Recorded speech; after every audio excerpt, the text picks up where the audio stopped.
Impactors, ketemu lagi di Ibadah Online Impactors. Nah, kali ini bakal seru, soalnya kita bakal traveling bareng, online tapi ya.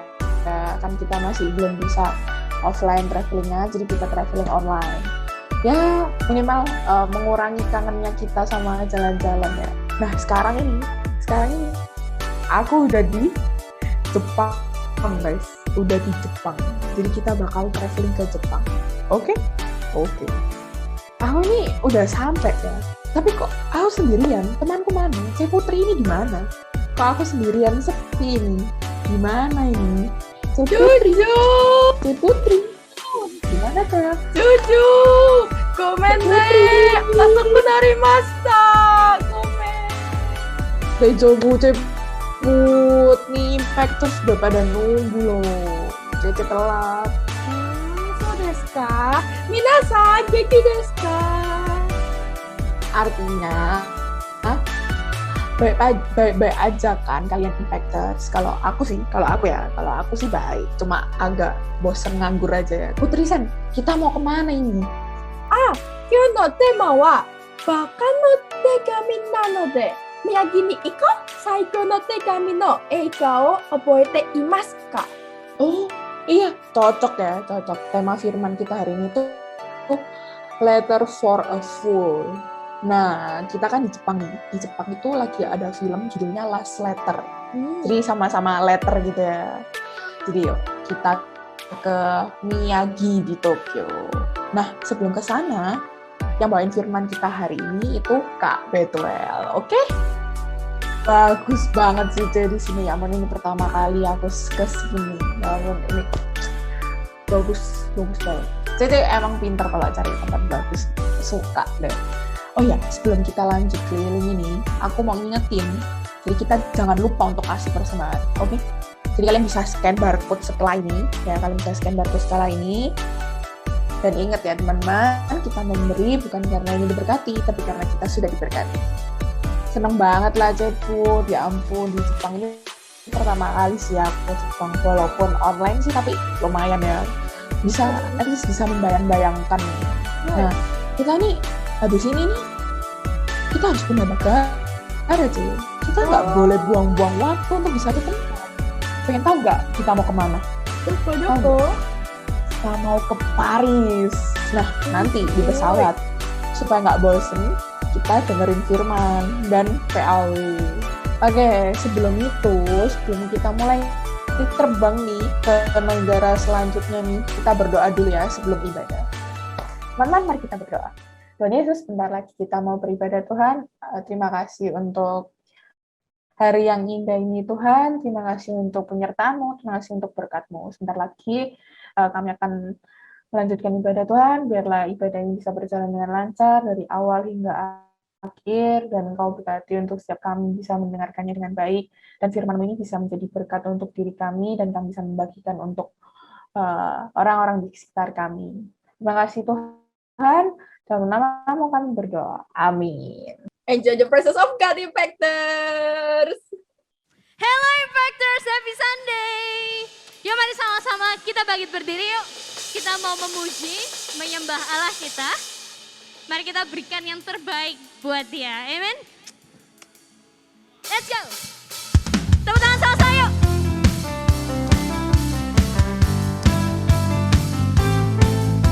Ada kuasa di dalam nama Tuhan kita, amen. Mari kita sama-sama berikan yang terbaik buat Dia. Let's go.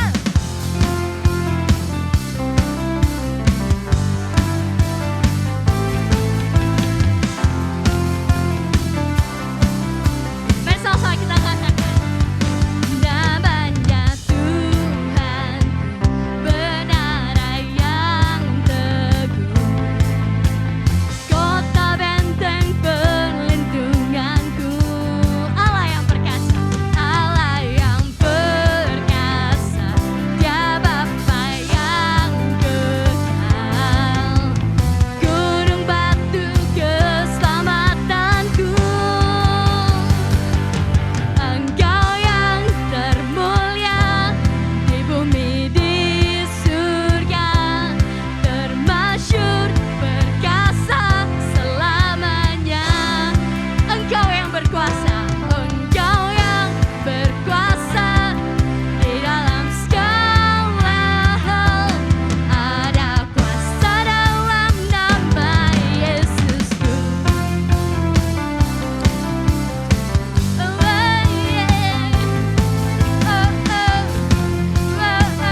kehidupan setiap kami. Engkaulah nama di atas segala nama. Amin. Mari sama-sama kita katakan, nama di atas segala nama, nama yang telah membebaskanku. Segala kuasa tunduk pada nama itu. Yesus Tuhan segala Tuhan. Nama di atas segala nama, nama di atas segala nama. Oh, nama yang telah membebaskanku. Segala kuasa tunduk, segala kuasa tunduk pada nama itu. Yesus Raja segala raja. Engkau yang berkuasa, Engkau yang berkuasa, Engkau yang termulia di bumi di surga, termasyhur perkasa selamanya. Engkau yang berkuasa Tuhan, Engkau yang berkuasa di dalam segala hal. Ada kuasa dalam nama Yesusku. Katakan ada kuasa dalam nama Yesusku. Let's shout it out loud. Ada kuasa dalam nama Yesusku. Woo! Kau yang berkuasa Tuhan. Yes Lord, yes Lord. Mari kita berikan kemuliaan terbaik buat Tuhan Allah kita. We worship you Lord, we worship you Lord. Thank you Lord. Mari kita menyembah lebih dalam lagi. Mari kita datang ke hadirat-Nya. Inilah kami Tuhan. Kami nyerahkan kehidupan kami ke dalam tangan-Mu. Yang mau Tuhan menjadi bejana yang siap untuk dibentuk oleh-Mu Tuhan. Hidup kami hanya untuk kemuliaan-Mu ya Bapa. Let's sing it, this song.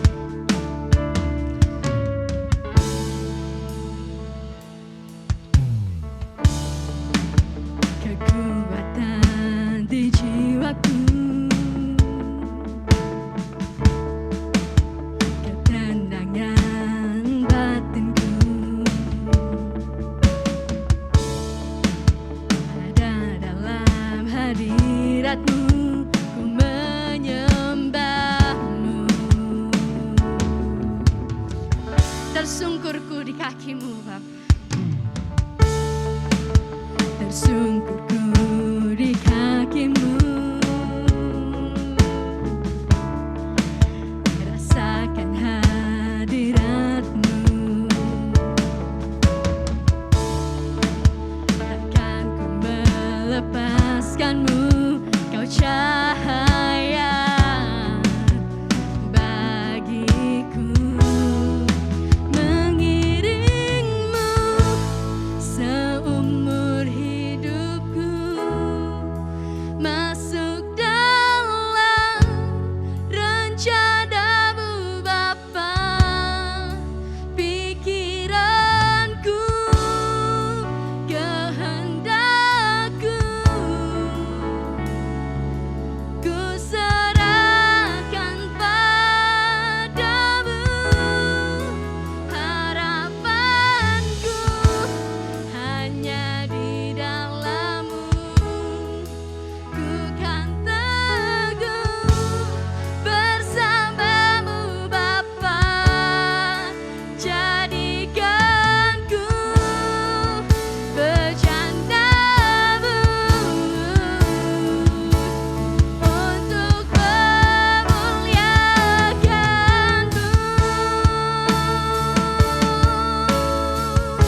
Kita siapkan hati kita sama-sama buat kita masuk ke dalam perjamuan kudus. Sambil teman-teman bisa mempersiapkan anggur dan roti yang sudah dibagikan. Adakah teman-teman yang belum mendapatkan roti dan anggur perjamuan? Teman-teman bisa mempersiapkan.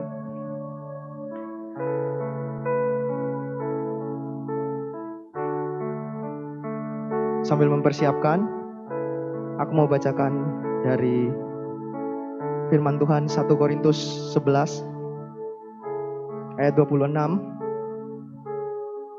Sebab setiap kali kamu makan roti ini dan minum cawan ini, kamu memberitakan kematian Tuhan sampai Ia datang.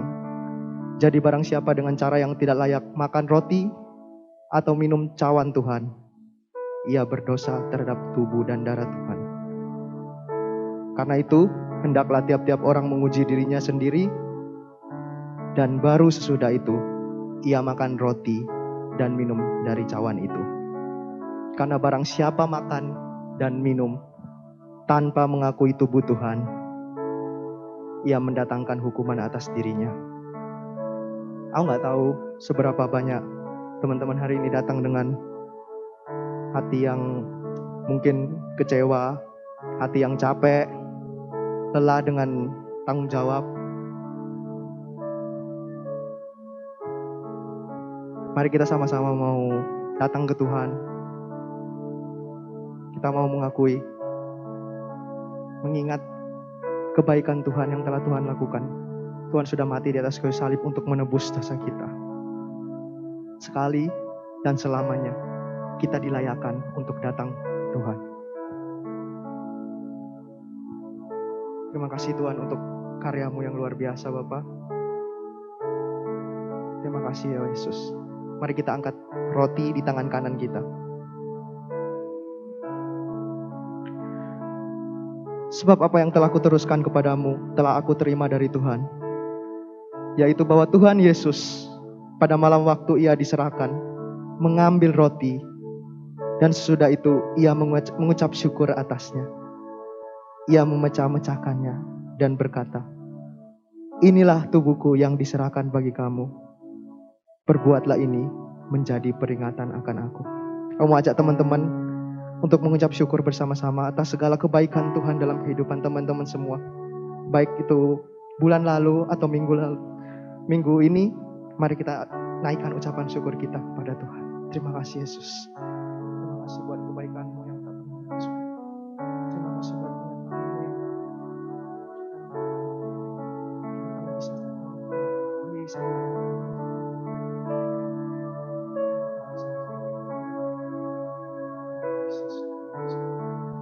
Mari kita makan bersama-sama di dalam nama Yesus Kristus.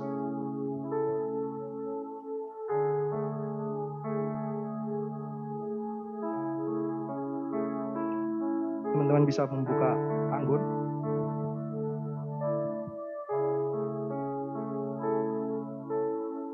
Mari kita angkat di tangan kanan kita.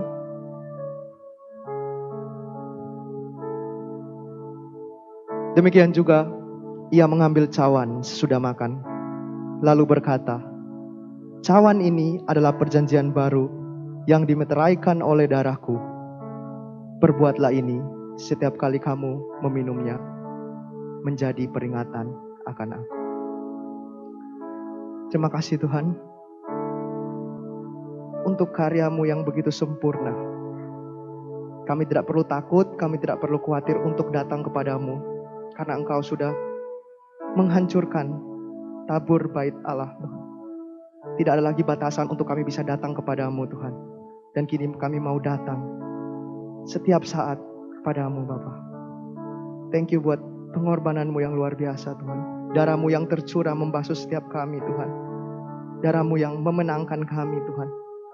Dan darah-Mu yang membawa kami untuk hidup semakin hari semakin serupa dengan Engkau. Kami mau nyatakan terus, kami mau terus menjadi saksi-Mu Tuhan dimanapun kami berada.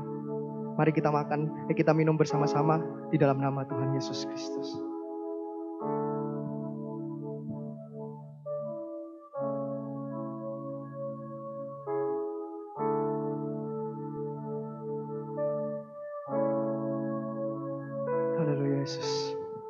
Terima kasih Tuhan. Terima kasih untuk karya yang luar biasa Bapak. Sekarang kami mau mendengarkan sedikit dari firman-Mu ya Bapak. Berbicaralah melalui hamba-Mu yang akan menyampaikan firman-Mu Tuhan. Supaya setiap firman yang keluar dari mulut hamba-Mu Tuhan, semuanya itu berasal daripada Engkau. Aku berdoa Tuhan, biarlah firman yang diberitakan oleh hamba-Mu itu dapat mengajar kami Tuhan. Dapat memperbaiki kelakuan kami ya Bapa. Dan dapat menuntun kami di dalam kebenaran firman-Mu Tuhan. Ajarkan kami untuk rindu dan haus senantiasa Tuhan atas kebenaran firman-Mu. Supaya firman itu bisa terus mengubahkan hidup kami. Bisa terus memperbaharui kehidupan kami Bapak. Berbicara ya Yesus, kami siap untuk mendengarkan firman-Mu. Engkau urapi hamba-Mu yang akan menyampaikan firman-Mu dari ujung kepala hingga ujung kaki. Biarlah kuasa-Mu dinyatakan melalui hamba-Mu. Terima kasih untuk waktu yang luar biasa Tuhan. Kami bisa bersekutu bersama. Kami bisa merasakan Tuhan. Kami bisa celebrate kebaikan-Mu dalam kehidupan kami. Terima kasih Yesus yang siap untuk mendengarkan firman Tuhan. Bersama-sama kita katakan, amin. Berikan kemuliaan bagi Tuhan kita. Amin.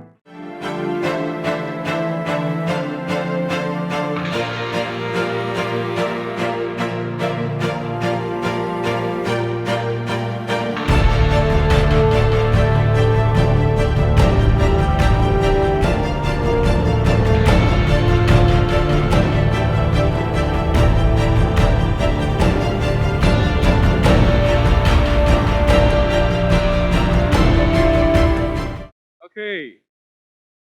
Kasih tepuk tangan dulu untuk tim Praise and Worship tadi yang luar biasa. Wah, keren. Hari ini Kak Betuel ingin sharing tentang sesuatu atau satu judul yang mungkin kurang enak untuk didengar. Karena judulnya adalah Letters to the Fool atau surat kepada orang bodoh. Jadi kalau dikatakan I'm in danger, kita ini ada di dalam bahaya. Salah satu bahaya dalam hidup ini adalah ketika seseorang itu hidup di dalam kebodohan. Kalau ngomong sesuatu yang bodoh atau orang yang bodoh tentu tidak enak. Ya, saya coba mencari di internet gambar-gambar untuk presentasi saya pada hari ini orang bodoh. Rupanya tidak ada orang yang mau disebut dirinya bodoh. Jadi susah sekali untuk cari gambar atau sosok orang yang bodoh di internet begitu ya. Jadi yang ada biasanya munculnya badut atau orang-orang yang ya nggak kelihatan begitu. Jadi saya putuskan gambar saya orang bodoh hari ini adalah yang ini saja. Ting gitu ya dimunculkan. Ya ini saja. Ya ini gambar orang bodohnya pakai ini saja. Mukanya digelapin saja deh. Mukanya digelapin saja. Oke? Ya inilah orang bodoh. Kita akan lihat bersama dari Pengkhotbah pasal yang ke-10. Jadi kalian siapkan Pengkhotbah pasal yang ke-10, nanti bisa dibaca di situ ada daftar orang bodoh. Tapi sebelumnya ada 3 teman kita yang akan memberikan suratnya kepada calon orang bodoh. Silahkan. Dear orang bodoh yang kukasihi, janganlah kamu menjadi seorang pemalas yang tidak mau melakukan pekerjaanmu. Jangan menjadi orang yang sombong dan bebal, karena hal itu terlihat jelas dari cara hidupmu. Jangan berbicara sesuatu yang tidak jelas, karena itu juga menunjukkan kebodohanmu. Best regards, wanita. Oke, lanjut. Jadi orang bodoh yang aku kasihi, jangan simpan sedikit pun kebebalan. Periksalah apakah pikiranmu bijak atau bebal. Sepandai-pandainya kamu menutupi kebebalanmu, pasti akan terlihat juga. Tenang dan tetap tekun saat pemimpinmu memarahi kamu. Gunakan kekuasaanmu sebijak mungkin. Siapapun bisa menjadi orang bebal, kadang dunia itu tidak adil. Jangan terjebak lubangmu sendiri. Hati-hatilah dan jangan teledor, bekerjalah dengan bijaksana.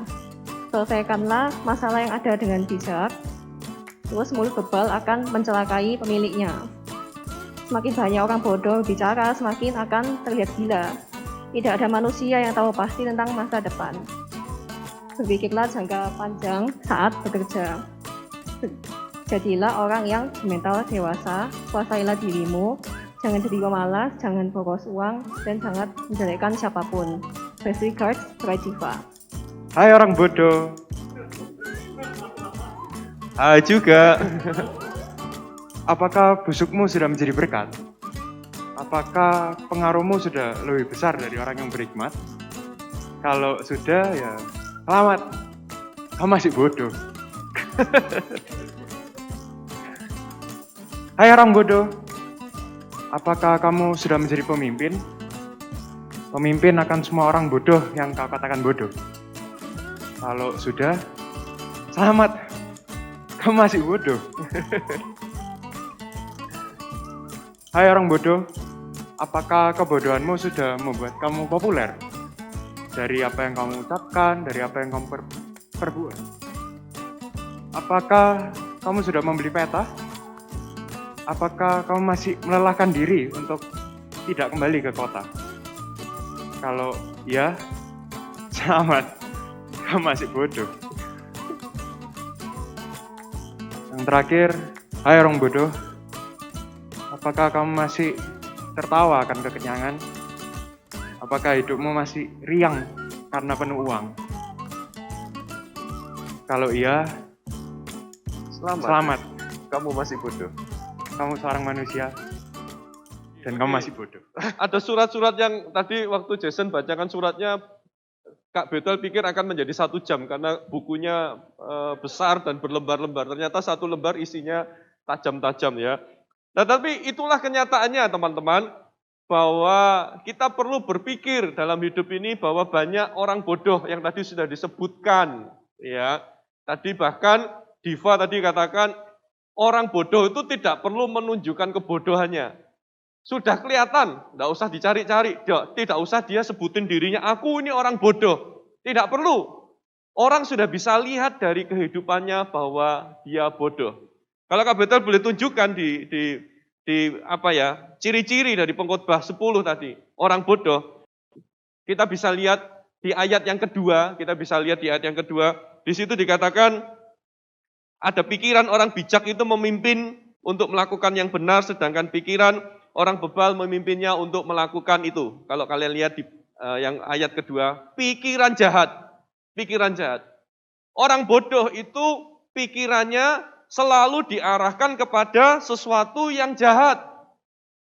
Mungkin kalian tidak pernah seperti yang Kak Betuel lakukan atau alami. Kak Betuel itu pernah jengkel sama seseorang. Kalian tidak pernah kan jengkel sama seseorang ya? Kalau Kak Betuel pernah dan sering. Kadang-kadang itu kalau jengkel sama seseorang, itu seharian bisa kebawa semua.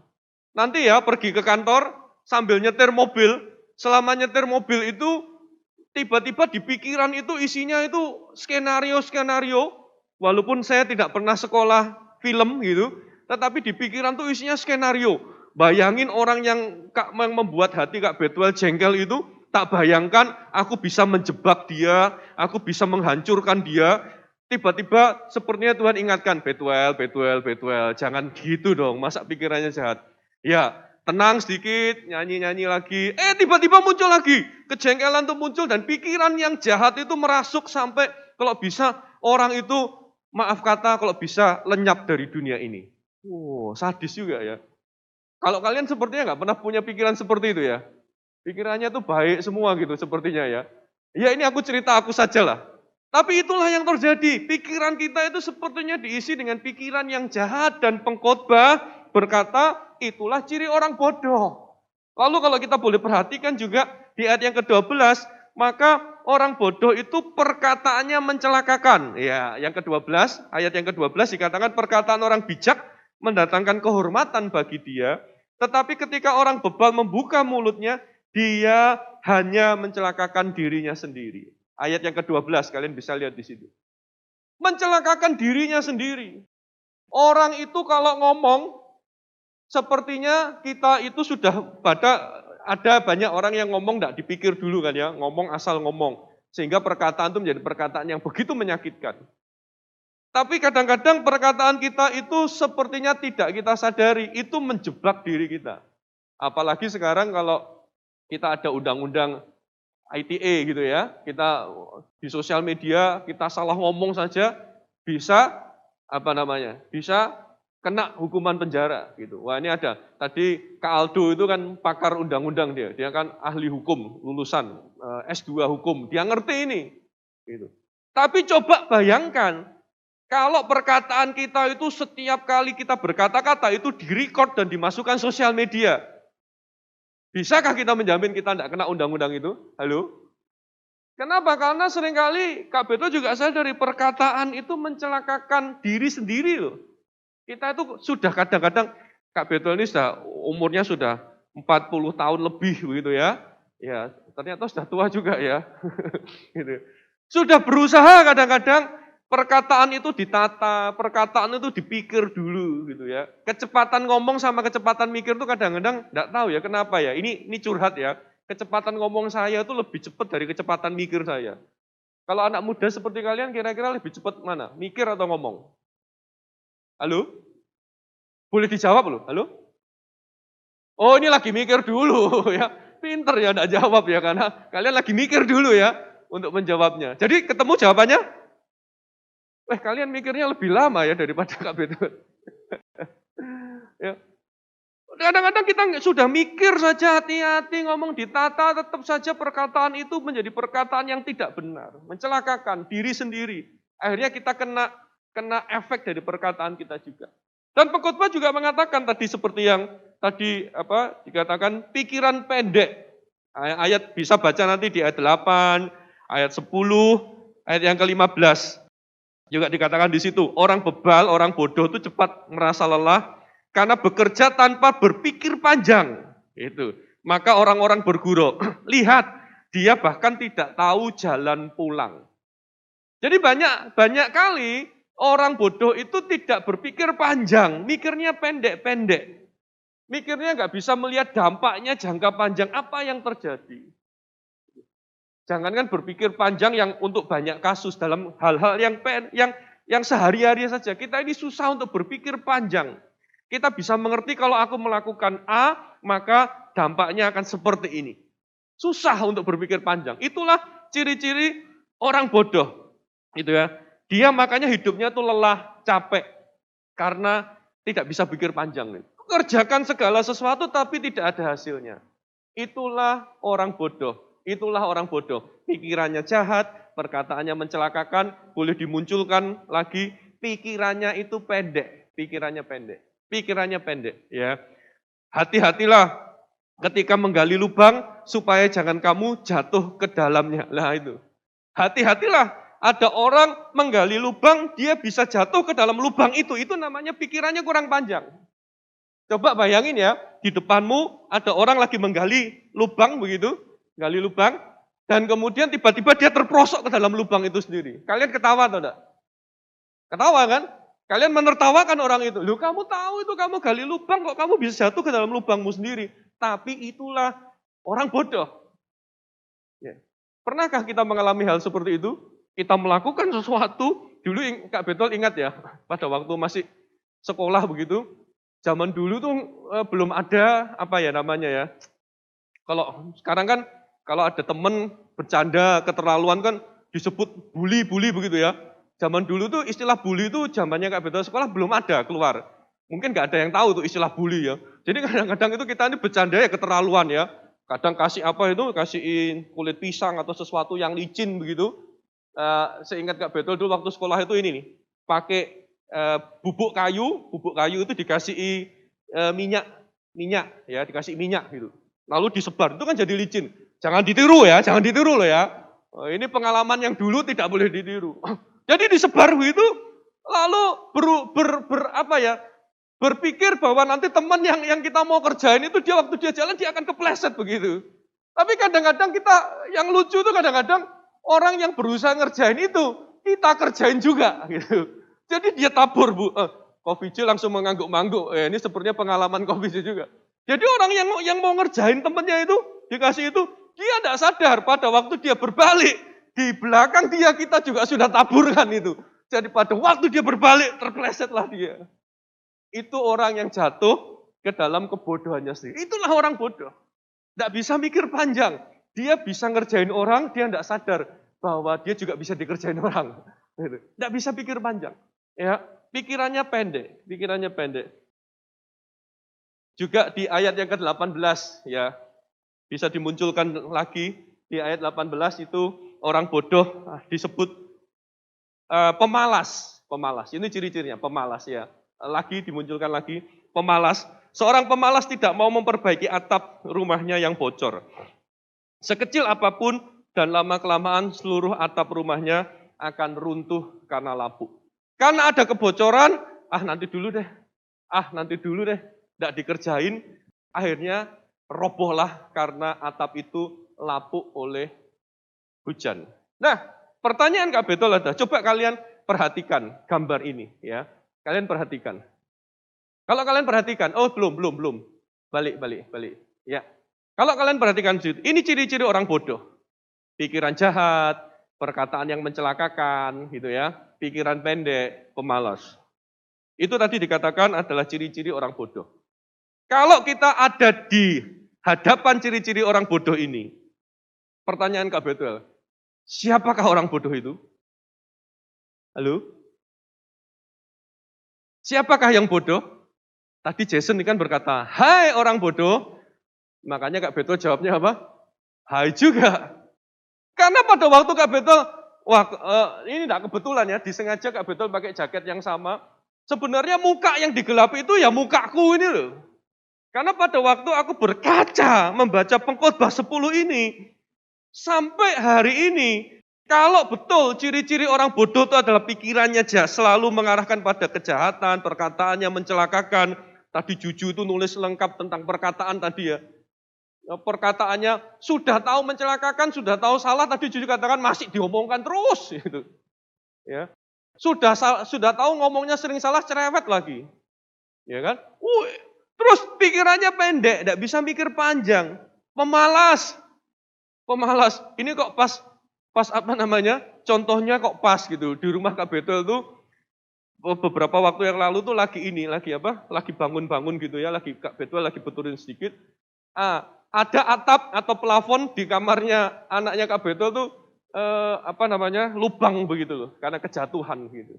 Sampai hari ini Kak Betul belum betulin karena malas gitu. Yang sisinya sudah Kak Betul betulin karena Kak Betul betulin sendiri.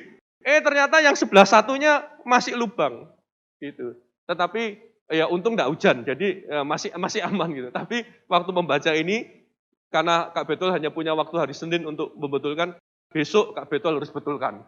Tapi pada kenyataannya, aku juga sama gitu pada waktu ini. Makanya waktu cari gambar orang bodoh, sudahlah, mungkin Tuhan memberikan hikmat gitu ya. Kamu foto sendiri, itu loh kamu tuh orang bodoh juga. Gitu.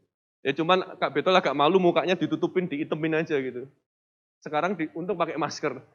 Nanti kalau enggak kan kalian foto masukin sosial media. Ini loh, youth pastornya MDC Surabaya, orang bodoh.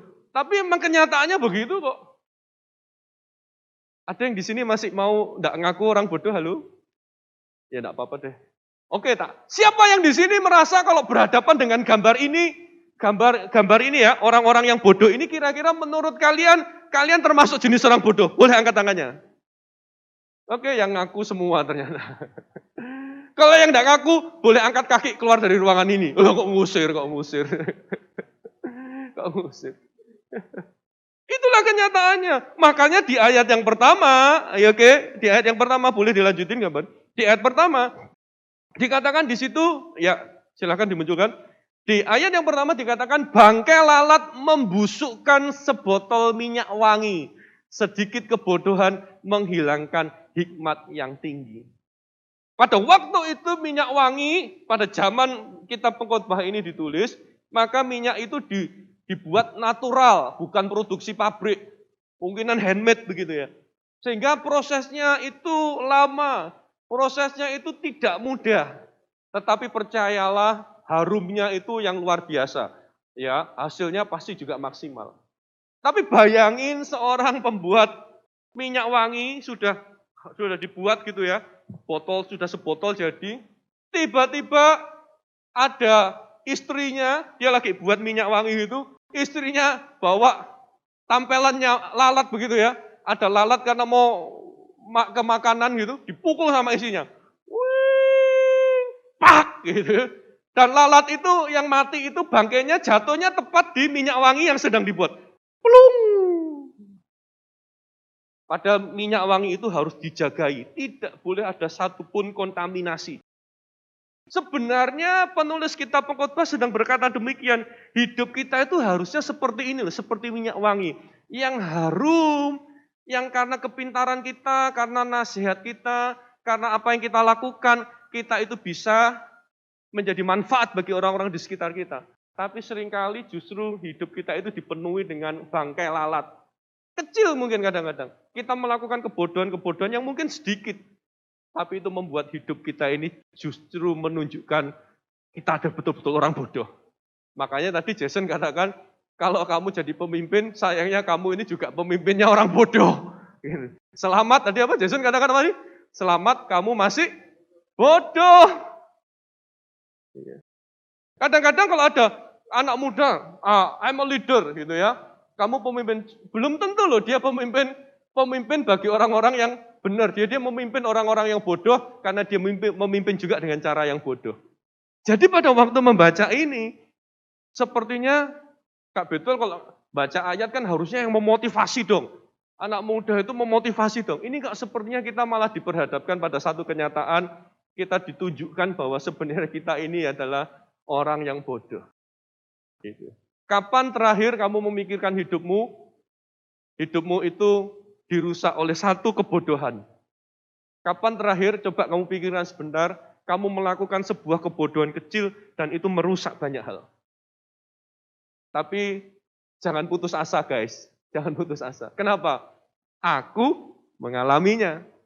Bahkan si pengkhotbah, seorang yang mencatat perkataan gurunya, kemungkinan besar dia tuh sedang diajak oleh guru-guru yang begitu bijaksana, yang sudah punya pengalaman hidup yang lama. Gurunya pun lihat bahwa dalam hidup ini banyak orang bodoh. Dan kemungkinan besar dia juga mengaku, walaupun aku gurumu, aku juga orang bodoh. Mereka juga bergumul dalam kebodohan-kebodohan. Tetapi hari ini aku mau tutup dengan satu berita buat kita semua. Kalau kita perhatikan gambar ini,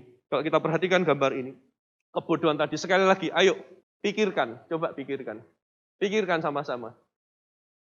Kita adalah orang bodoh itu. Betul ya? Setuju ya? Setuju ya? Siapa yang hari ini masih pikir, sekarang ini, pikirannya ada pikiran jahat? Ada? Kalau lihat dari mukanya sih enggak sih. Sekarang jadi pada nggak mau jawab kalau ditanya. Nanti alasannya Kak mikir dulu Kak, baru mau ngomong. Ya, tetapi inilah kenyataannya. Siapa yang merasa dirinya hari ini kita ini selalu kalau mikir tuh mikirnya pendek. Boleh angkat tangannya? Ya, pendek ya, susah untuk mikir panjang. Kita susah untuk memikirkan. Itulah kita. Tetapi hari ini berita baik buat kita. Pada waktu Tuhan Yesus, kita baca sama-sama yuk ayat ini. Ya, kita lihat sama-sama. Yuk kita baca sama-sama ya. 1, 2, mulai. Tetapi oleh Dia kamu berada di dalam Kristus Yesus yang oleh Allah telah menjadi hikmat bagi kita. Ia membenarkan dan menguduskan dan menebus kita. Karena itu, seperti ada tertulis, barang siapa yang bermegah, hendaklah ia bermegah di dalam Tuhan. 1 Korintus 1 ayat 30. Ini adalah salah satu ayat favorit Kak Betuel. Bahkan pada waktu saya dan istri memberi nama anak kami yang kedua, ayat inilah yang muncul di benak kami. Sehingga anak kedua kami kasih nama Sofi. Hikmat, Sofia, itu hikmat. Dan yang menarik adalah, kalau kita menyadarkan hikmat kita, kalau kita menyadarkan hidup ini dari pikiran kita, maka percayalah kita akan mengalami nasib seperti yang Jason tuliskan tadi. Hai orang bodoh, selamat kamu masih bodoh, selamat kamu masih bodoh. Masa sepanjang hidup kita akan selalu diselamati itu terus. Selamat kamu masih bodoh, selamat kamu masih bodoh. Tetapi maukah hari ini, pada waktu kita belajar dari kitab Pengkhotbah ini, kita menyadari memang kita manusia bodoh. Oh ada lagunya itu ya. Manusia bodoh ya. Memang kita ini orang bodoh. Jadi surat orang bodoh itu sebenarnya sedang ditujukan kepada kita. Namun, ketika Tuhan Yesus mati di atas kayu salib, Ia menyelesaikan dosa-dosa kita. Ia menanggung hukuman dosa atas kita. Ada satu hal yang Dia juga kerjakan dalam hidup kita. Apa itu? Yesus menjadi sumber hikmat di dalam hidup kita. Yesus menjadi sumber hikmat di dalam hidup kita. Supaya apa? Supaya kita yang sudah yang bodoh ini, supaya kita yang tidak bisa melakukan yang susah untuk mengendalikan pikiran, yang jahat tadi, kita yang susah untuk mengendalikan perkataan-perkataan yang mencelakakan diri kita sendiri, bahkan mencelakakan orang lain. Kita memiliki kuasa, yaitu Yesus yang sudah menjadikan kita anak-anaknya, yang sudah menebus dosa kita. Dia mau menjadi sumber hikmat di dalam hidup kita. Ngomong-ngomong, ini mimbarnya memang begini ya. Ini di belakang Kak Betul lihat ada salib. Harusnya salibnya yang muncul gitu. Jadi gini harusnya ya. Ini memang sengaja di efek gitu ya. Ini ya. Di dalam salib inilah terkandung hikmat.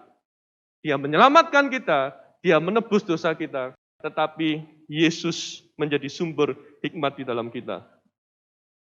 Ini yang jadi keputar balik.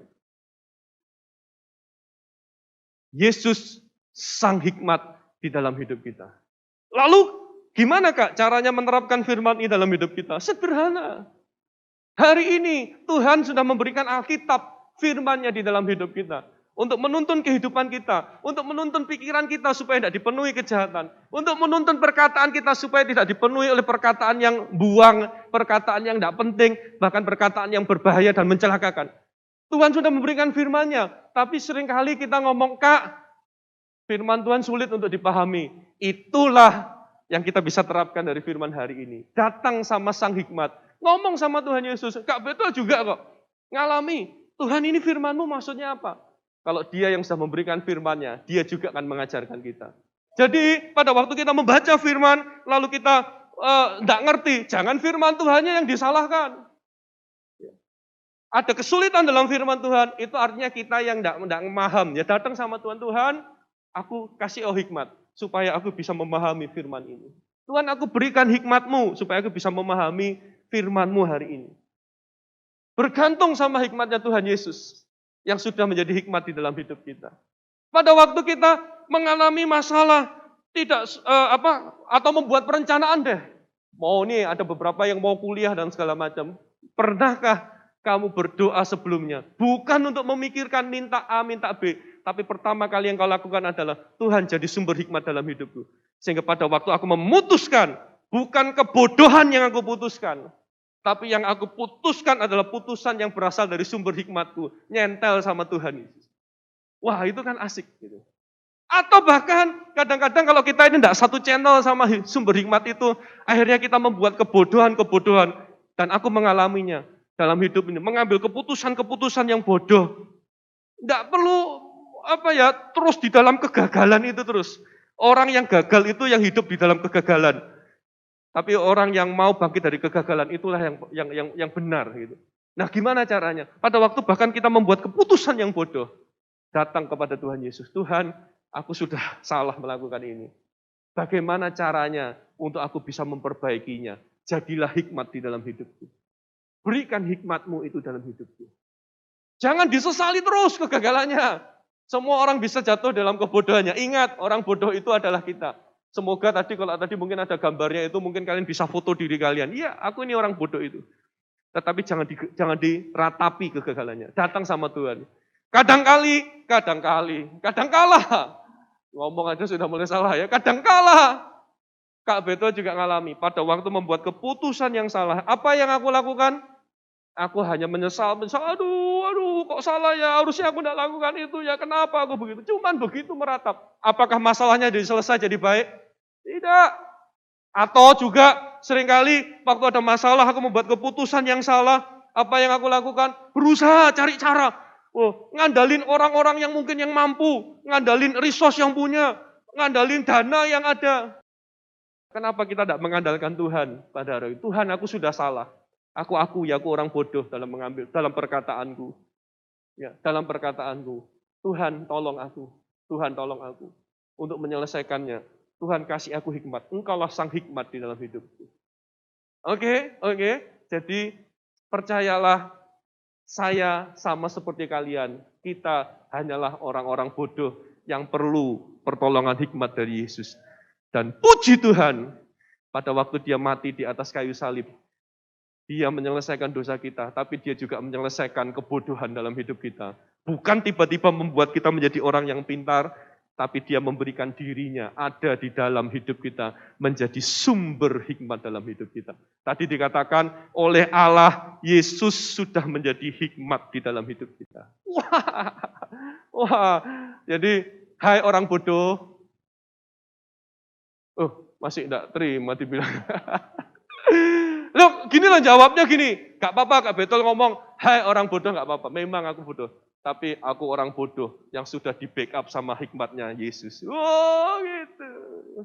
Tapi ya tidak perlu sombong. Tadi dikatakan jangan bermegah. Kalau bermegah di dalam Tuhan. Itu yang membuat kita di dalam hidup ini jadi sadar. Kita jadi tahu kita tidak boleh sombong dalam hidup ini. Kita hanya bisa tidak melakukan kebodohan semata-mata karena backupnya Tuhan Yesus. Enak ya kalau kita jalan kemana-mana itu di belakangnya itu kayak ada backupnya, hikmat. Yesus yang berhikmat itu backup kita. Jadi kita tidak perlu ragu-ragu dalam mengambil apapun juga. Oke, tapi ya jangan lupa kalau ada lalat-lalat yang busuk, ya dibunuh, jangan dibiarin gitu ya. Sudah nggak apa-apa lah nanti Tuhan bereskan, enggak. Ya dengan pertolongan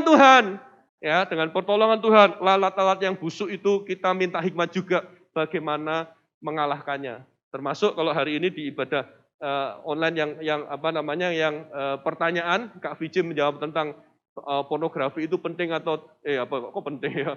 Bukan penting, enggak penting ya. Normal enggak begitu ya. Itu juga lalat yang busuk yang merusak itu. Tetapi hanya dengan hikmat Tuhan juga kita bisa mengalahkannya. Ya jangan dibiarin lalatnya nempel gitu. Oke? Biarlah Kak Betul berdoa, angkat tanganmu, taruh kepala begini, dipegang begini boleh ya? Oke. Yang mantep gitu ya. Ya, hai orang bodoh. Ini kebawa sama Jason ini loh. Suratnya Jason ini terngiang-ngiang terus. Kalau kalian punya pikiran yang jahat, kalian sering kali memikirkan hal yang tidak baik. Kalau kalian susah untuk mengendalikan perkataanmu, hari ini kalahkan itu. Hari ini aku berdoa, biarlah Yesus sang hikmat, Yesus yang sudah menjadi hikmat di dalam hidupmu, membantu engkau untuk berjalan, untuk mengalahkan segala kebodohan-kebodohan itu. Hari ini engkau menjadi anak-anak muda yang berhasil, bukan karena kekuatanmu. Engkau menjadi anak-anak muda yang mampu mengalahkan dosa. Engkau menjadi anak muda yang sukses dalam membuat keputusan-keputusan, merencanakan masa depan. Semuanya karena Yesus yang mati di kayu salib itu juga telah menjadi hikmat di dalam kehidupanmu. Di dalam nama Yesus kami berdoa. Amin. Tuhan berkati kalian. Unsur atuh. Kita udah sampai di Paris. Cepet ya. Gak kerasa ya udah sampai di Paris. Apalagi sambil dengerin firman tadi sama PAW. Ya kan? Bener banget Ju, apalagi firmannya itu bagus Paul. Dan memberkati banget buat kita. Kalian semua apakah juga terberkati dengan firman hari ini? Minasan? Kok Minasan sih udah di Paris ya, bukan Jepang lagi. Iya, udah pindah negara ini, kita harus move on. Oh iya. Wah, kita sudah melihat apa ini Ju? Evil Ju. Evil. Wow. Iya, ini ada. Kapan lagi kita online? Ya kan, online loh sudah bisa ketemu evil guys. Ya ampun. Nah, bentar ini kita mau ke Sungai Sen. Jadi tahu Sungai Sen? Tahu yang biasanya tempatnya orang nongkrong itu kan, kumpul-kumpul sama temen itu. Bener. Itu lumayan terkenal sih. Kita bisa ke situ sambil kontak sih. Oke, berarti kita OTW sana dulu dong. Nah, kita udah sampai ini Sungai Sen. Asik gak sih? Pemandangannya bagus, Cik. Gila, karena bagus. Gimana enggak? Makin enjoy itu kontaknya bisa bakal lama gitu. Oke, berarti habis ini kita mau kemana, Ju? Tunggu, Cik. Kita harus ingetin juga buat anak-anak supaya nggak lupa kontak sama leaders mereka. Jangan lupa cek ya kakak kontak leader kalian. Apa kakak kontak leadernya jangan lupa cek anak-anaknya. Biar kita bisa kontak bareng bersama membahas firman hari ini. Habis ini kita mau ke suatu tempat sih. Kita mau ke Katedral Notre Dame. Nah guys, kita udah sampai guys, ini the famous Cathedral Motte Dream. Oh, mantep banget ini ada di sini.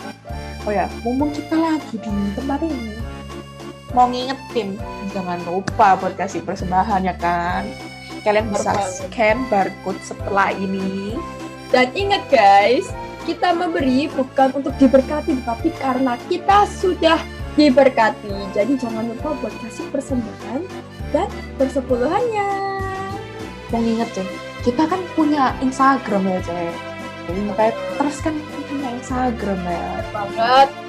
Nah, jangan lupa buat follow ini, buat teman-teman yang belum follow, kalian bisa buat follow Instagramnya Impactors NBC, supaya kalian nggak ketinggalan berita update dari kita. Oke. Berarti udah selesai ya ibadah hari ini, Ju? Iya nih, udah selesai nih. Nah, jadi kita hari ini baru berkesempatan untuk keliling ke 2 negara. Free, gak apa-apa. Next time kita bisa keliling lagi, guys. Iya, next time masih keliling. Iya, enaknya kemana ya? Kita ayo komen di bawah, guys. Enaknya kita kemana nextnya? Ya, kalian bisa komen request. Kalian boleh request. Siapa tahu kalian mau ke Mesir, ke padang pasir gitu kan? Kita panas-panas. Zimbabwe juga bisa ya kalian. Waduh, Zimbabwe. Nah, kita kan udah selesai nih. Lumayan nih, udah selesai nih. Kita masih punya waktu. Kita bisa belanja, Cek. Kita bisa belanja. Siap belanja nomor 1. Kafe di sini juga bagus. Ya. Kafe di sini juga bagus loh. Bondiman. Udah Impactors. Have a blessed Sunday. God bless you. Have a blessed Sunday. God bless you.